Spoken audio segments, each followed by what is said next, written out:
Good morning, y'all. Um,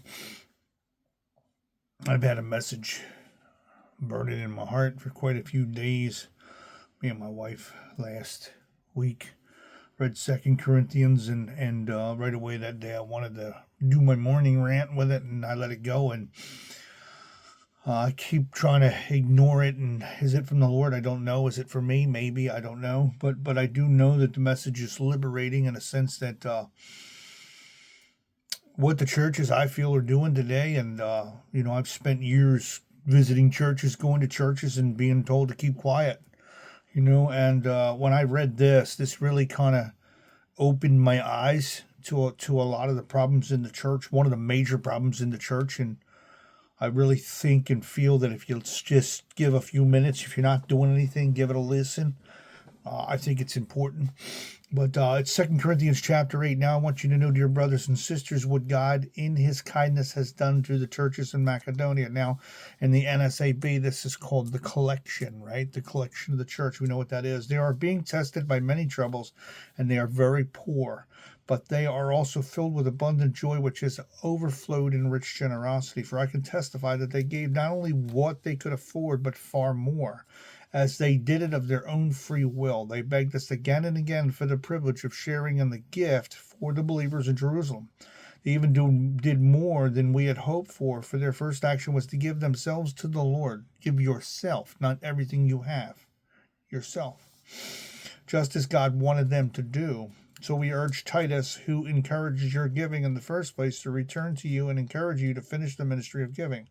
Since you excel in so many ways in your faith, your gifted speakers, your knowledge, your enthusiasm, your love from us, I want to extend also in this gracious act of giving. We're getting to the point where I want you to hear, and hopefully it mentions it in the same way it mentions in the NASB.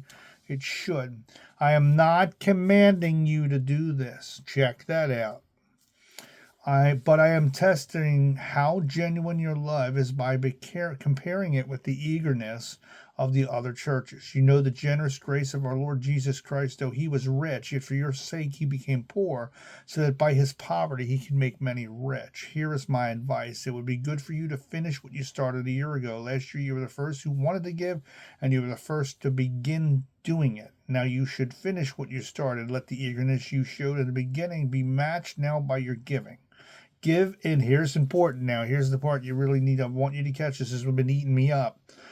Give in proportion to what you have, in proportion to what you have, not in what you hear in churches today. You must tithe 10%. That's Old Testament. That's old ritual, okay? You got to listen to Paul. This is New Covenant, New Testament stuff. You got to give according to what you have. Whatever you give, catch this, whatever you give is acceptable if you give it eagerly. It's not about the dollar amount, it's about the intention of your heart. Pastors, deacons, bishops, elders will not preach on this. They won't preach on this because it'll affect their bottom line.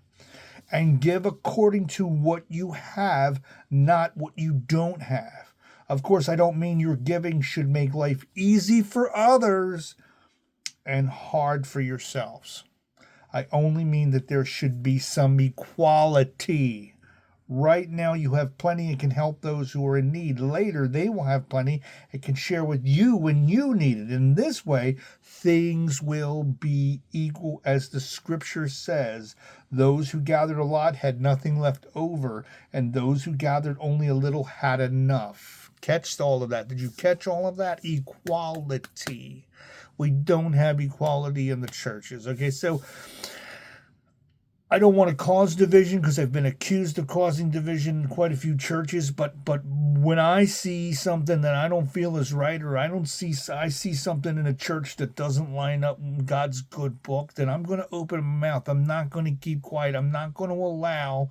I don't care who they are. They're just men or women to me. They're not anyone special because they preach the word, because they have a theological degree. They're nothing special to me, okay? It doesn't say in anything in here that I need to be educated or qualified according to man, according to degrees. It doesn't say that. It says to preach the gospel to all people.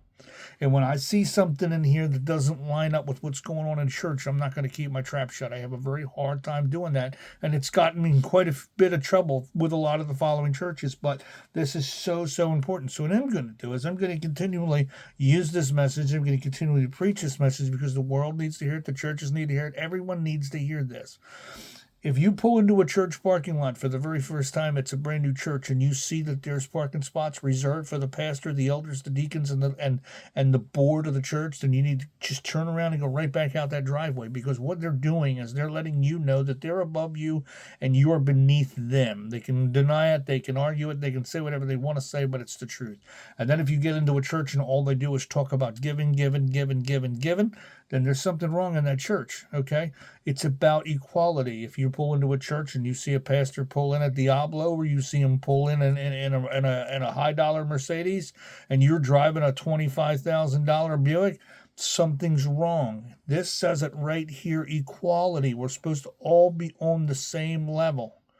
There's nothing wrong with having a little extra. But if the church is making $1 million a year annually, and you're making $40,000 annually, and you can't pay the light bill, you can't pay the water bill, you're struggling, yet the pastor is driving home that you got to give your tithe. Catch that word, tithe. Tithe means tenth, and they're going to drive that home. They're going to convince you that you need to give 10% of you. No. Peter says it right here. You give according to what you have. It doesn't say give 10%. It does not say that. That is Old Testament thinking. That is Old Testament biblical ways of doing things. We don't do that anymore. We're under a new covenant. We're under a New Testament. And God forgive me if I'm wrong, but I can almost guarantee you I'm not wrong, because I'm reading it here in black and white, word for word. And what he is trying to tell us is it's equality. There must be equality between us. You can't be, because you're the spiritual leader of the church, you can't be up here and we're down here. That doesn't work like that. We have to be equal. And, for the pastors and the reverends and the deacons, all of you in positions of leadership, when you take a position of equality with your congregation, then you're going to have great success. And why are you going to have great success? Because the people are not going to be afraid to approach you. When you put yourself up here and we have to make an appointment to talk to you, then we're, in a sense, you're giving yourself a God complex, and we're going to be afraid to go to you. So if you have suicides in your church, you have loss in your church, you have all these terrible things that do happen in the world, I'm not blaming you for that. But your door should always be open, and you should be on a level playing field with everybody in your congregation. My pastor last week brought up the fact about shepherds, and I started to look and research exactly what a shepherd's job was, and I noticed that Jesus calls us the sheep of his pasture, right? So a lot of times a pastor or someone who's in a spiritual leadership position, they're known as the pastor, or they're known as the shepherd of the church. And then I started to research exactly what shepherds do. Shepherds do everything. They do everything. They take care of the flock. And the word teaches us, what good is it if you tell people to go in peace but don't take care of their physical needs? I don't understand why these churches think that they can collect buckets and buckets and buckets full of money and not give back to the people. Yet they'll go up on stage and parade around that they gave money to a place in Trenton, or they gave their money to another place and to another place. You're supposed to take care of the people. You're supposed to take care of the flock, okay? I don't want to hear that you donated money to other places. I want to hear that everybody in the church is almost on an equal level playing field. And I don't want to hear horror stories in the congregation that people can't pay their bills. And I don't want to hear horror stories that people are losing their jobs and becoming homeless because they can't pay their bill. I don't want to hear that in a church. That bothers me. That makes me crazy.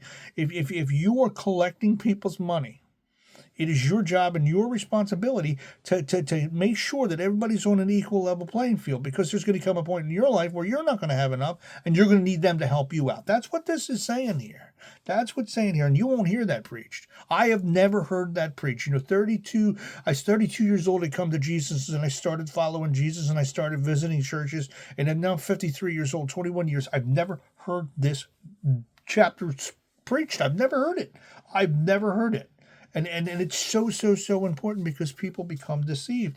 When I think pastors, in a sense, take a leadership position up here and put you down here, because it's called control. It's called control. And and I think a lot of times maybe they go into leadership with a good heart and a good mind, but they start to get that money and they start to get their heart starts getting poisoned and they start getting off track. So give according to what you can give. Pastors, equality. Have a great day. We're going to talk about this one again.